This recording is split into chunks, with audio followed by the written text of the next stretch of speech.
का तिनका जोड़ के सांसें क्यों नापती सी नाव है तेरी, नाव है तेरी, नाव है तेरी। उल्टी बहती धार है बहरी, धार है बहरी, उल्टी बहती धार है बहरी, धार है बहरी, के अब कुछ कर जा रे बंटी।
ओम शांति, ओम शांति, ओम शांति। तो पेपर कब है हमारा? 4 तारीख कब है?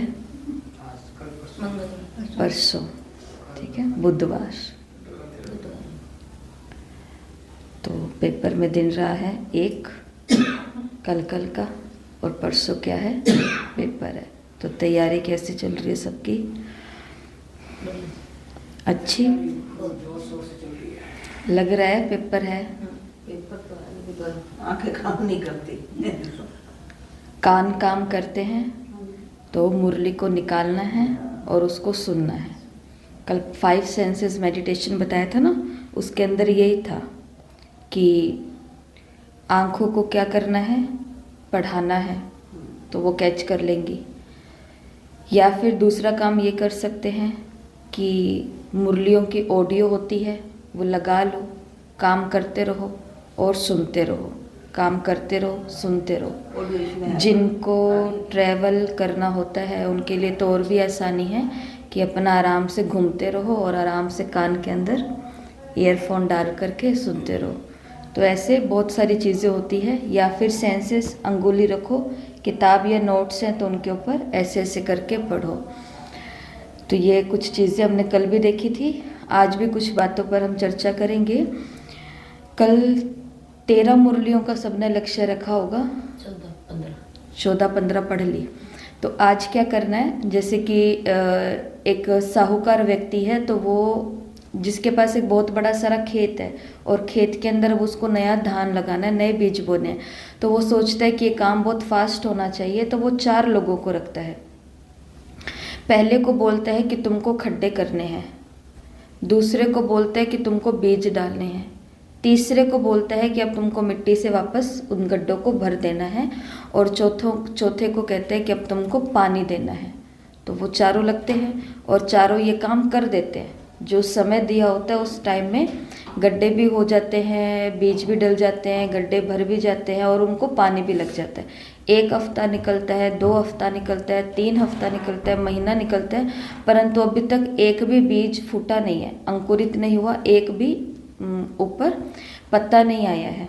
तो वो व्यक्ति सोचता है कि शायद इन्होंने गड़बड़ी की है कुछ, तो वरना अभी तक तो आ जाना चाहिए। तो वो उन चारों व्यक्तियों को बुलाता है अपने पास में। तो पहुंचते हैं 3, तो वो उससे एक से पूछता है कि तुमने अपना काम अच्छे से किया? तो वो बोलता है कि हाँ, मैंने अच्छे से गड्ढे खोदे। दूसरा बोलता है कि मैंने अच्छे से उन गड्ढों को भर दिया। तीसरा बोलता है कि मैंने तो पानी भी लगा दिया। अब बीच में दूसरे वाला मिस था जिसको बीज डालने थे, तो पूछा गया कि भाई वो कहाँ पर है? तो वो कहते हैं उसका तो हमें पता नहीं, हमें तो अपना पता है, हम आ गए और हमने अपना काम बिल्कुल ईमानदारी से किया है। तो कहने का बात है कि कोई भी चीज़ को अगर हम चाहते हैं कि वो अंकुरित हो या वो फल दे या फिर वो बढ़े, तो उसके लिए क्या करना होता है? ये चारों स्टेप हमको लागू करने होते हैं।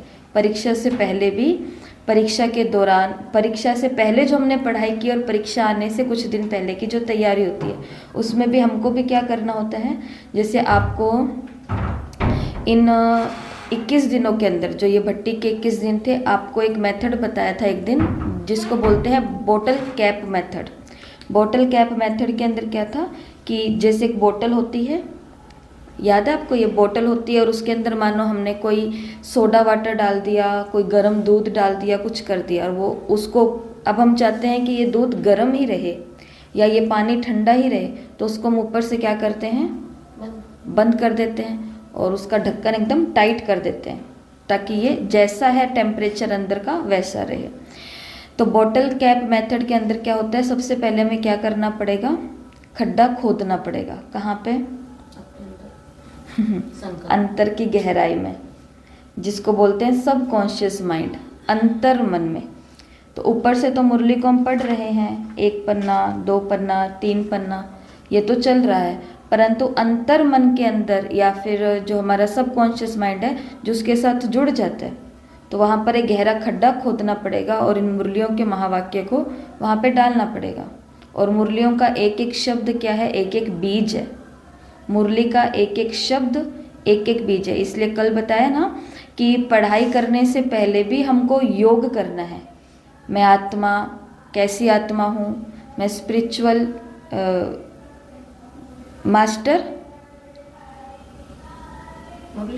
मास्टर मुरलीधर हूँ। मुरली इज़ माई फ्रेंड। मुरली हमारी दुश्मन नहीं है, मुरली हमारी क्या है? फ्रेंड है, दोस्त है, हमारी साथी है, हमारा सखा है। कौन? मुरली ही। I am spiritual memory master. तो पढ़ाई करने से पहले खुद को क्या पक्का करा दो कि मैं कौन हूँ? मेरी जो मेमोरी है वो बहुत पावरफुल है, मुझे इस पर विश्वास है। तो ये होता है खड्डा खोदना। सीधा ही काम करते करते बैठे और पढ़ने के लिए, क्योंकि हमको तो आध्यात्मिक पढ़ाई पढ़नी है, तो उसके लिए क्या चाहिए? हमको अंतर्मुखी अवस्था चाहिए। तो फिर उसके अंदर डालेंगे बीज। बीज के बाद क्या करना? उसको फिर से बंद कर देना। बोतल कैप मेथड। फिर से बंद करने का मतलब अब एक मुरली पढ़ ली, अब ऐसे नहीं कि सीधी दूसरी पढ़नी शुरू कर दी। एक मुरली पढ़ ली, अब 1 या 2 मिनट के लिए आंखें बंद करनी है। आंखें बंद करके अब अंदर में वो कीवर्ड्स जो भी हमने निकाले हैं, या कोई भी तरीके से, लोकेशन के तरीके से या किसी भी तरीके से आपने उस मुरली को याद किया है, तो उसको देखने की कोशिश करो कि कौन कौन से पॉइंट शुरू से लेकर के लास्ट तक थे। जैसे कि कल जिन्होंने 13 मुरलियाँ पूरी कर ली है, तो उनको आज क्या करना है? पढ़ने से पहले कल की उन 13 मुरलियों को 1-1, 2-2 मिनट के अंदर रिवाइज कर करके आगे निकलना है। बताया था ना कि 24 घंटे के अंदर रिवीजन होना चाहिए, पहला, दूसरा रिवीजन होना चाहिए 1 सप्ताह के अंदर, तीसरा रिवीजन होना चाहिए 1 महीने के अंदर और चौथा रिवीजन होना चाहिए 6 महीने के अंदर। अगर कोई बच्चा 1 साल की कॉम्पिटिटिव एग्ज़ाम की तैयारी कर रहा है, बहुत अच्छी तैयारी कर रहा है, तो उसके लिए उसको क्या करना पड़ेगा, कोई भी चीज़ वो पढ़ रहा है उसको उस 1 साल के अंदर एक ही चीज़ को इतनी बारी रिपीट करना पड़ेगा। कितनी बारी? 4 बारी। एक तो 24 घंटे के अंदर अंदर, पर हमारे पास 1 सप्ताह, 1 महीना या 6 महीने वाला टाइम नहीं, हमारा पेपर तो परसों ही है। तो जो कल पढ़ा उसको पहले आज रिपीट करेंगे, ठीक है। फिर उसके बाद में अगली मुरली की तरफ, जो भी आपकी है 14वीं मुरली है, 15वीं है, तो उसकी तरफ जाएंगे, ठीक है। और बीच में क्या करेंगे, जो कल योग भी बताया था, समय मिलने पर वो योग भी करेंगे, ताकि हमारी अंगुलियों को याद रहे, जब क्वेश्चन आएगा तो उस समय वो क्वेश्चन को देखते ही हमको पता चल जाएगा कि ये उस मुरली के अंदर था और ये इस पन्ने पर लिखा हुआ था, क्या था क्या था क्या था। वहाँ पर ऑप्शन कुछ दिखेगा तो शायद हम वहाँ पर क्लिक कर सकते हैं। प्रश्न कैसे आएंगे, तो प्रश्नों को बोलते हैं MCQ, जो आने वाले हैं। एक होते हैं प्रश्न, जो प्रश्न आ जाते हैं फिर नीचे उत्तर लिखना होता है। एक होते हैं खालिस्तान, फिलिंग द ब्लैंक्स, जिनके अंदर वो आ जाएगा, बीच में एक गैप होगा, ऑप्शन दिए होंगे, जो भी आपको सही लगे इसके अंदर डाल दो, फिलिंग द ब्लैंक्स होता है। और एक होता है राइट या रॉन्ग, सही है या गलत है, ट्रू है या फॉल्स है, ठीक है। और MCQ होते हैं मल्टीपल चॉइस क्वेश्चन, कि एक प्रश्न दे दिया जाएगा। अब ये चारों जो इसके साथ में है ये बिल्कुल ही जुड़े जुड़े से लग रहे हैं, परंतु जिन्होंने मुरलियों को ध्यान से पढ़ा है उनको ये लगेगा कि जो बिल्कुल ज़्यादा उस मुरली के अंदर क्या लिखा हुआ था। बाबा तो ये जैसे कि एक प्रश्न आपसे पूछते हैं, ज़्यादा सही उत्तर होगा वो इसका माना जाएगा, परंतु हमारा प्रश्न आने वाला 1970 की मुरलियों से। कहाँ से आने वाला है? 1970 की मुरली से। अब एक मुरली के अंदर जहाँ पर मानो उस मुरली के अंदर लाइन थी और वहाँ पर उसका आंसर आना था दर्पण। ऑप्शन में दिया हुआ है आईना, शीशा, दर्पण या चेहरा, और हमने कहा आईना, शीशा और दर्पण तो एक जैसे ही होते हैं। अब इसमें से कोई भी कर दें वो सही होगा, तो हम क्या कर देंगे, हम आईना कर देंगे। हमने मानो आईना कर दिया, परंतु आपका वो नंबर कट जाएगा, आपके उसको 0 नंबर मिलेंगे, क्योंकि सही उत्तर क्या था, दर्पण था। सही उत्तर दर्पण ही क्यों था, क्योंकि 1970 की मुरली में बाबा ने आईने का जिक्र नहीं किया, शीशे का जिक्र नहीं किया, उस मुरली के अंदर बाबा ने दर्पण का जिक्र किया। और इस परीक्षा के अंदर सबसे ज़्यादा कौन सी शक्ति की आवश्यकता है? कौन सी शक्ति? सहन शक्ति की आवश्यकता है।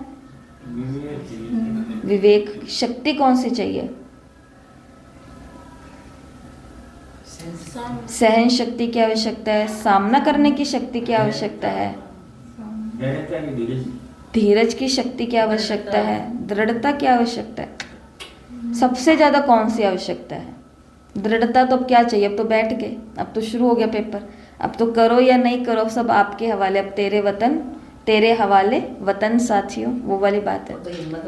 तो सबसे ज़्यादा हमको जो चाहिए वो शक्ति है परखने की शक्ति, और परखने की शक्ति के साथ में निर्णय शक्ति। कि इन 4 ऑप्शन में से ये 3 आईना, शीशा और दर्पण तो बिल्कुल सेम है। अब वहाँ पे इनको परखना है और अपनी वो यहाँ पर जो वो बीज बोया है वहाँ पर पहुँचना है। कि मुरली के अंदर मैंने कहीं पर आईना या दर्पण तो मुझे याद नहीं आता, आईना और शीशा तो याद नहीं आता। सबसे ज़्यादा इस महावाक्य के साथ जो सेट हो रहा है, मेरा फाइनल डिसीजन है दर्पण। तो इसलिए परखना पड़ेगा। तुक्का नहीं चलेगा, चलेगा ही नहीं। तो तुक्का नहीं चलेगा। और प्रश्नों के उत्तर सभी के देने पड़ेंगे। जब तक आपने 50 प्रश्न पूरे नहीं किए 1 घंटे के अंदर, 1 घंटे के अंदर अंदर अगर आपने 50 प्रश्न में से 2 छोड़ दिए, मुझे नहीं आते, मैं करती नहीं, देखो नेगेटिव मार्किंग तो होने नहीं वाली। कि आपने कोई गलत किया तो उसके नंबर आपके माइनस में चले जाएंगे। हो सकता है आगे कोई पेपर में जा कर के ये हो भी, परंतु फर्स्ट टाइम है तो इतना हम कोई बहुत हार्ड नहीं करने वाले हैं इसको। तो लेकिन जब तक आप सभी प्रश्नों के उत्तर नहीं देंगे, चाहे सही चाहे गलत, तब तक आपका पेपर सबमिट ही नहीं होगा। सबमिट समझ गए ना? वो आपकी ऐप उसको लेगी नहीं, वो वापस आपको उस प्रश्न पे पहुंचा देगी 4थे नंबर वाले पर जो आप छोड़ करके आए हो। और अगर उस पर ज़्यादा समय दिया और ऊपर समय चल रहा होगा, अगर 1 घंटे के अंदर अंदर आपने वो पेपर सबमिट नहीं किया, 1 घंटे के अंदर अंदर आपको लग रहा कोई नहीं ये सब करेंगे, सब बोलेंगे तब मैं भी कर दूंगी, परंतु 1 घंटे के अंदर अंदर आपने भी नहीं किया तो आपने बिल्कुल अच्छा पेपर किया था, आपके 50 में से 40 नंबर आने वाले थे, लेकिन आपका वो ऐप बंद हो जाएगा 1 घंटे के अंदर, पेपर सबमिट होगा ही नहीं। इसके लिए समय का सभी ध्यान रखेंगे। 6 बजे पेपर शुरू होगा, 6 बजे पेपर शुरू होगा, उसका मतलब 6 बजने से 5 मिनट पहले यहाँ पर आपको बैठा होना चाहिए, बिल्कुल शांति से, सांस एकदम नॉर्मल चलती रहे, उस वाली अवस्था में बैठा होना होगा, बाबा की याद में बैठा होना होगा। तब जाकर के 6 बजे जब पेपर शुरू होगा तब 7 बजे आपका वहाँ पर सबमिशन हो जाएगा। और जिसने नहीं किया, एक और कर लेती हूँ, एक और कर लेती हूँ, तो निर्णय सही टाइम पर नहीं किया, समय को परखा नहीं और निर्णय नहीं किया, तो जो आपने किया वो भी आपका सबमिट नहीं होगा। फिर ऐसे नहीं हम कहेंगे कि मेरा तो रह गया दीदी, मेरा तो रह गया, तो अब रह गया तो रह गया, ठीक है। फिर अगला 1971 की मुरलियाँ होंगी तब हम देंगे, ये हो सकता है, ठीक है। बाकी ऐसा सोचा है जो लोकल नहीं है उन लोगों के लिए 10 बजे भी लिंक ग्रुप में डाला जाएगा, परंतु जो हम लोकल हैं, यहीं के हैं, उन सभी का सुबह 6 बजे ही पेपर होगा, उनके लिए लिंक नहीं खुलेगा। तो ये कुछ बातों का हमें ध्यान रखना है। तो आज 13 मुरलियाँ कल हो गई, 13 आज हो जाएंगी, 26 बाकी बच गई 14, वो आप कल कर लेंगे। परंतु जो आपको आज बताया कि करना कैसे है, ये ध्यान रखना कि बीज डालने के बाद में मिट्टी को ऊपर से ढकना भी है। माना कि एक बारी जो मुरली पढ़ ली, 1-2 मिनट के लिए आंखें बंद करके उसको याद करने की कोशिश करना कि उसके अंदर क्या पड़ा था। और आज की मुरली शुरू करने से पहले क्या करना है, कल की मुरलियों को एक बारी देख करके निकलना है। आपके टेलीग्राम ग्रुप के अंदर 14 मुरलियों का एक PDF बना करके भी भेज दिया गया है कि जहाँ पे वो 14 मुरलियाँ बिल्कुल एक ही उसके फोल्डर के अंदर है, लाइन से वो आती रहेगी। नहीं तो आपके व्हाट्सएप ग्रुप में तो कल सभी 40 मुरलियाँ भेजी हुई हैं, जिनको जैसे भी पढ़ना है वो पढ़ सकता है, ठीक है। तो ये थे आज के गीत के बोल, बड़े अच्छे बोल हैं गीत के। दीदी कैसे आएंगे उसमें? सुनने वाली आपको गूगल पर जा कर के वहाँ पर उसको कहना पड़ेगा कि मुझे अव्यक्त मुरलियाँ भेजो 1970 की, यही हो सकता है, मुझे भी नहीं पता इस बारे में। पर इतना ज़रूर पता है कि हम YouTube पर जा कर के, गूगल पर जा कर के अगर ढूंढेंगे 1970 की ऑडियो मुरली, तो वहाँ पर कुछ ना कुछ ज़रूर आ जाएगा जो सुन सकते हैं।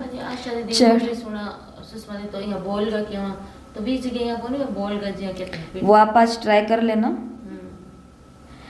चढ़ती लहरें लांग न पाए क्या तू फांसी, क्यों हाफती सी नाव है तेरी, तिनका तिनका जोड़ ले सांसें क्यों हाफती सी तेरी, उल्टी बहती धार है बहरी कि अब कुछ कर जा रे बंदे। हमको जाना इस दिशा में, परंतु तूफान, ये जो सागर की लहरें हैं, ये हमको क्या करेंगी, धकेलेंगी दूसरी तरफ। लेकिन जिगर जुटा के पाल बांध ले, है बात ठहरी शान पे तेरी, नैया हो की तान साथ है तो बात ठहरी शान पर तेरी, चल जीत जीत लहरा जा परचम तू लाल फहरा जा, अब कर जा तू या मर जा तू, कर ले तैयारी उड़ जा बन के धूप का पंछी, छुड़ा के गहरी छाँव अंधेरी, छुड़ा के गहरी छाँव अंधेरी, रख देगा झंझोर के तुझे, तूफानों का घोर है डेरा, भंवर से डर कर जो हार मान ले, काहे का फिर जोर है तेरा। बहुत सारे लोगों को तो शायद ऐसा हो सकता है कि डर भी लग सकता है कि 40 मुरलियाँ एक साथ, पेपर तो आएगा, परंतु पढ़ने में भी एक बारी क्या हो रहा है, नंबर का डर लग रहा है, नंबर मांगा के तो बेइज्जती हो जाएगी। बेइज्जती काहे की हो रही है, कोई बेइज्जती नहीं है। अगर पढ़ी तो कितनी मुझे पढ़ी भी नहीं जा रही है, 3-4 ऐसा पढ़ी जाएगा, नहीं आया क्या, 40 मुझे कहाँ पढ़ी जाएगी। अपने तो पुरुषार्थ कर ही रहे हैं, जैसा मतलब मोबाइल काल खोल गई, हाथ ही कौन लगाए मोबाइल के साथ, और मतलब एक तो आनंद आ रही हो होते। तो जैसे कि हमने मुरलियाँ शुरू की थी, उससे पहले हमने ये चर्चा कर ली थी। मुरलियाँ शुरू की थी मतलब 70 की मुरली शुरू की थी पहले दिन। उस दिन ही हमने ये चर्चा कर ली थी कि हमारा लक्ष्य याद करने का है ही नहीं, हमारा लक्ष्य कुछ करने का है ही नहीं। ना हमको पेपर में अच्छे नंबर लेकर के आने हैं, ना हमको कोई बहुत बड़ा ऊपर से हमारे लिए कोई इनाम आने वाला है, ना कोई हमारी यहाँ पर इज्जत या बेइज्जती की बात होने वाली है। अगर हमने अपनी झूठी इज्जत बनाई है तो फिर बेइज्जती होगी। और हमेशा ये सोचो, जो मैं आप लोगों को हमेशा बोलती हूँ, कि किन के आगे हमको बेइज्जती की फीलिंग होती है, वो जो खुद ही पुरुषार्थी हैं। बेइज्जती वहाँ पर होनी चाहिए हमको फीलिंग जहाँ पर हमसे बहुत 30 मार्क हाँ कोई बैठे हैं, बहुत सारा MBA की पढ़ाई कर ली है, डॉक्टरी की पढ़ाई कर ली है, सारे वकील डॉक्टर लोग बैठे हैं और हमको बीच में घुसा दिया कि चलो भाई तुम भी अब डॉक्टरी के पेपर दो। तो इंसल्ट तो वहाँ पर होंगी कि यहाँ पर ये सब डॉक्टर बैठे हैं, मेरे को कहाँ ये पेपर आता है। परंतु हमको ये नहीं भूलना चाहिए, हम सभी एक ही क्लास के हैं, एक ही लेवल के हैं, और बाबा ने कहा सब पुरुषार्थी हैं। तो ये तो सिर्फ सेल्फ चेकिंग हो रही है। आँख है ना, ये रही आँख, ये तो सिर्फ सेल्फ चेकिंग के लिए है कि मैं जो पढ़ती हूँ, एक बारी जब मैंने क्लास में सब कुछ पढ़ा और इतना ईमानदारी से मैंने होमवर्क भी किया है, मैंने पढ़ा भी सब है, मैंने होमवर्क भी सब किया है, फिर मैंने पहले दिन भी रिपीट कर ली मुरलियाँ, दूसरे दिन फिर मैंने उसको रिवाइज कर लिया, और तीसरे दिन अब मैं उसका पेपर दे रही हूँ। तो ये तो हम सिर्फ अपनी मेमोरी की चेकिंग कर रहे हैं कि क्या हमको चीज़ें याद रहती है। परीक्षा 2 है, एक नहीं है, मैं आपको बता देती हूँ, परीक्षा 2 है। एक परीक्षा तो ये है जो हम सभी को पता है, जो उस दिन सभी अपने मोबाइलों के अंदर बैठ करके देंगे। तो एक परीक्षा ये है।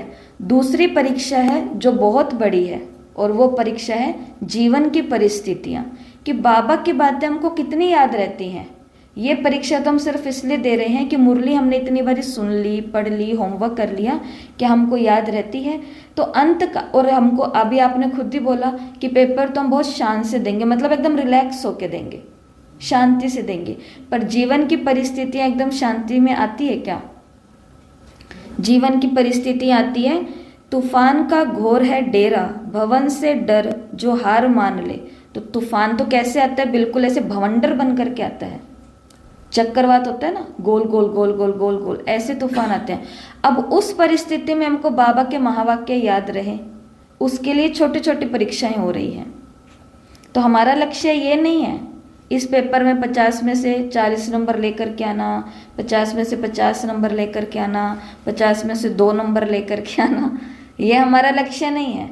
हमारा लक्ष्य है कि अपनी स्थिति की चेकिंग करना, कितने शांत माहौल के अंदर मुझे बाबा की कितनी मुरली याद रहती है। तो जब जीवन की असली परिस्थितियां आएंगी, जो बाबा ने भेद खोले हुए हैं। कल ही मैं एक न्यूज़ देख रही थी, उसके अंदर तो जो बिल्कुल साइंटिस्ट लोग हैं, बिल्कुल एकदम जिनके ऊपर पूरा विश्व जिनके कहे को मान रहा है, जिन्होंने कब का ये बता दिया था कि इस समय ग्लोबल वार्मिंग होगी, जिन्होंने उस समय बता दिया था उस समय सैटेलाइट की भीड़ ऊपर लग जाएगी, वो उन वैज्ञानिकों का सब मानते। तो वो वैज्ञानिक तो बता रहे हैं कि अभी कुछ ही सालों के अंदर आप देखेंगे कि सागर जो है यहाँ पर बहता है सागर, और सागर अपनी सीमा से इतना ऊपर आ चुका है। अगर ये थोड़ा सा भी ऊपर अब जाने वाला है कुछ इतने सालों के अंदर, और जैसे ये जाएगा उतने में चेन्नई, मुंबई, गुजरात, ये जितने भी इलाके हैं, ये सब अंदर जाने वाले हैं। तो क्या बाबा ने हमको ये बातें नहीं बताई है? सब बताया है। परंतु 21 जनवरी 1969 बाबा आए थे। उस दिन पहला बाबा मिलन था 21 जनवरी 1969 को, बाबा के अव्यक्त होने के बाद, जिस दिन बाबा का अंतिम संस्कार हुआ था शरीर का, है ना। उस दिन पहली पधरामणि हुई थी। तो उस मुरली के अंदर बाबा ने क्या बोला था? उस मुरली के अंदर बाबा ने ये महावाक्य बोले थे कि समय पर ज्ञान याद आ जाना ही तीव्र पुरुषार्थ है। समय पर, परिस्थिति का समय है, और उस समय हमें ज्ञान याद आ गया कि ड्रामा कल्याणकारी है, तो असली पुरुषार्थ क्या है? ये है। तो हम किसकी तैयारी कर रहे हैं? हम उसकी तैयारी कर रहे हैं कि बाबा का एक एक महावाक्य मुझे उस तूफान के अंदर याद आएगा, जो जीवन की परिस्थितियाँ बिन बुलाए मेहमान है। बुला के आती हैं क्या कभी? किसी का टांग टूटना है तो पहले उसको मैसेज आएगा कि टिंग टिंग आज आपकी टांग टूटने वाली है। वो तो अगर और हमने ठीक है मैसेज आ गया कि आज मेरी टांग टूटने वाली है, आज मैं बिस्तर से हिलूंगी भी नहीं, मैं बाहर कहीं नहीं जाऊंगी, मेरी टांग टूटने वाली है, आज मैं सीढ़ी भी नहीं चढ़ूंगी, मेरी टांग टूटने वाली है, मैं बाथरूम के अंदर भी नहीं जाऊंगी, नहाऊंगी भी नहीं क्योंकि मेरी आज टांग टूटने वाली है, कहीं से मैं गिर ना जाऊं। परंतु आपने ऐसे लोग भी देखे होंगे, हमारे पास भी, हमारी क्लास के अंदर ही ऐसे कितने सारे उदाहरण हैं जो हमको बताते हैं अपने परिवार के केस, कि बिस्तर पर लेटे हुए थे, रात को सो रहे थे, गहरी नींद थी, जो 2-3 बजे वाली गहरी गहरी नींद होती है, एकदम से कोई ऐसा बिस्तर से साइड हुए, साइड पलटी, पता नहीं चला, नींद के अंदर बिस्तर से नीचे गिर गए, हाथ फ्रैक्चर, टांग फ्रैक्चर हो गई। और एक तो ऐसा उन्होंने बताया कि जैसे वो इतनी गहरी नींद में नीचे पड़े, नीचे गिरे, तो उनका जो अंदर जो ब्रेन है, ब्रेन के अंदर जो ये न्यूरो सिस्टम बना होता है, नाड़ियाँ बनी होती है, ये डिस्टर्ब हो गई और वो सदमे में चले गए, कोमा में। तो जब टूटनी है उसका मतलब वो टूटनी ही है, वो आपकी बिस्तर पर बैठे बैठे भी हो जाएगा। तो परिस्थिति आनी है, मतलब परिस्थिति आनी ही है, पर हमको क्या करनी है, उसकी पहले से ही तैयारी करनी है। तो इसके लिए इज्जत और बेइज्जती की बात नहीं है, कम नंबर और ज़्यादा नंबर की बात नहीं है, क्योंकि हमारी तैयारी ये है ही नहीं, हमारी तैयारी तो बहुत बड़ी है। और कभी भी अपने अंदर, ये तो चलो हम सभी बैठे हैं, परंतु ये बच्चों के लिए भी बात है, बड़ों के लिए भी बात है, कभी भी अपने अंदर कंपटीशन वाला भाव नहीं लेकर के आना। इंसान को कभी भी, ये चीज़ें हमको बचपन से सिखाई गई, इसलिए हम रोगी बन गए हैं। बड़ी भयानक रोग सबको लगा हुआ है, ये रोग शुरू होता है बचपने से, और रोग लगाते कौन है, माँ बाप लगाते हैं।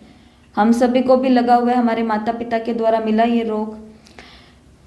अब के जो हैं उनको तो भयंकर ही मिल चुका है, क्योंकि अब वाले तो और भी ज़्यादा इन सब चीज़ों के अंदर है। पहले वाले तो फिर भी भक्ति भावना, कर्मों के ऊपर, भगवान पर छोड़ो, भरोसा रखो, इसके ऊपर थे।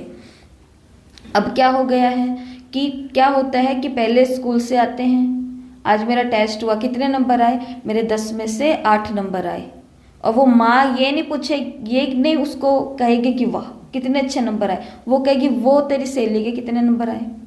अब बच्चे के अंदर पहले बचपने के अंदर ही क्या भर दी, कंपटीशन की भावना भर दी। अब उस बच्चे को या उस बच्ची को हमेशा मन के अंदर क्या रहेगा, उसको ये नहीं रहेगा मुझे अच्छे नंबर लेने हैं, उसको हमेशा ये रहेगा मुझे इससे अच्छे नंबर लेने हैं, बस हे भगवान मेरे बस इससे अच्छे नंबर आ जाए। ऐसा ही, ये तो हमारी पूरी 20, 25, 30 लोगों की क्लास है, पेपर 30 लोगों का इकट्ठा होगा। अब हमको तो ये 30 लोग दिख रहे हैं, और हमको लग रहा है हमारी इन 30 लोगों के बीच में शान ना चली जाए। ये एक ने तो बोल दिया, ये बहुतों को लगता भी होगा, बस वो है कोई बोल देता है, कोई ये नहीं लगता, पुरुषार्थ कर रहे हैं। अब तो ये सोचो कि ये तो सिर्फ, मैं तो सोच रही हूँ कि कितना सुंदर ये खेल चल रहा है ड्रामा के अंदर, ये तो सिर्फ एक खेल है, परंतु अपने ये सिर्फ ये स्थिति का सारी परीक्षा हो रही है। हम तो अपनी तरफ से मेहनत कर रहे हैं, मेहनत कर रहे हैं। और माँ बाप के जारिया ही बनाते था भगवान। तो जब हमने उसके बाद में कितना अच्छा महसूस तो होता है, महसूस बाबा की किरणें आ रही हैं। भगवान का बात बहुत मिली अच्छा कि है। अगर एक नंबर भी आता है तो समझ लो एक रतन बाबा का आपकी लाइफ में आ तो गया। फिर कितनी अच्छी बात है, कितनी अच्छी बात है, अगर एक रतन भी लाइफ में आ गया तो देखो लाइफ चेंज है। लाइफ चेंज हो जाती है। मुरली का सिर्फ एक महावाक्य है, हमको ये पूरा जीवन लग जाएगा। वो सुन के ना मतलब ये बस ठीक है कि अपने मतलब संतोष और पुरुषार्थ कर, मतलब पढ़ रहे हैं तो बड़ा अच्छा मतलब ये पूरी बीके लाइफ है, ये पूरा का पूरा जीवन। जब वो लास्ट अंतिम सांस आएगी, वो 1 साल बाद आ सकती है, वो 1 दिन के बाद भी आ सकती है, वो 10 साल के बाद भी आ सकती है, वो 50 साल के बाद भी आ सकती है, जब भी आएगी। तो वो अंतिम सांस तक भी हम बाबा के एक महावाक्य को जीवन में धारण कर लें तो मतलब हमारा ये जीवन सफल हो गया। कम से कम लगे तो रहते हैं। एक महावाक्य भी इस ब्राह्मण जीवन में बाबा का अगर हमने धारण कर लिया ना, तो ये पूरी की पूरी जीवन कहानी ही पलट जाती है। अब हमारे हाथ में 50 प्रश्न आने वाले हैं, 50 प्रश्न कोई साधारण नहीं होंगे। मुरलियों के मेन महावाक्य है जो जीवन को बदलने वाले हैं, हौसला देने वाले हैं, शक्ति देने वाले हैं, पावरफुल बनाने वाले हैं, ये वो होंगे। इन 50 में से 5 भी हम कर लेते तो इसका मतलब 5 महावाक्य मेरे अंदर चले गए हैं, बीज अंदर गया है, तभी तो पता चला ना कि ये अंदर बैठी हुई बात। तो 100 बात की एक बात है कि असली पेपर ये है ही नहीं, ये तो सिर्फ खेल के अंदर एक खेल हो रहा है। अब मुरली पढ़ा, चलो पेपर में चाहे कितने ही नंबर आवे, मगर पढ़ा नेगेटिव कोनी, व्यर्थ कोनी, इनला विक्रम कोनी, सारों बच गया, सबसे बच गया। फ़ायदा ही फ़ायदा है, अति फ़ायदा है। ठीक है, तो इसलिए सबको अब कल भी आपने मुरलियों की स्टडी की है, आज भी करनी है।